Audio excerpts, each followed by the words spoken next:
Assalomu alaykum vatandoshlar. Hammalaringiz sog'manmi, yaxshimisizlar, tinchmisizlar? Qormanglar ishlar bilan.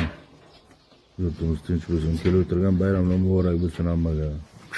Ana shu momchalarimiz 8 oy bo'ldi olib boqishga.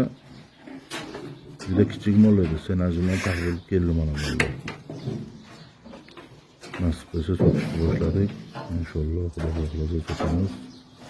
Sevgilerimiz bayram oldu, o'tkazamiz hammasini. Xudo xohlasa hammaga shunaqa mol boqish nasib qilsin. Faqat senajiga ustiga shu kepak qarovsi berilgan. Qiziqarli kim qiziqsa agarda shu mayda mol boqib katta qilishga shunaqa boqishga yaxshi qilsalar hammaga nasib qilsin shunaqa mol boqishni. Podpischilarga Allohga rahmat. Amma baraka topsin podpiska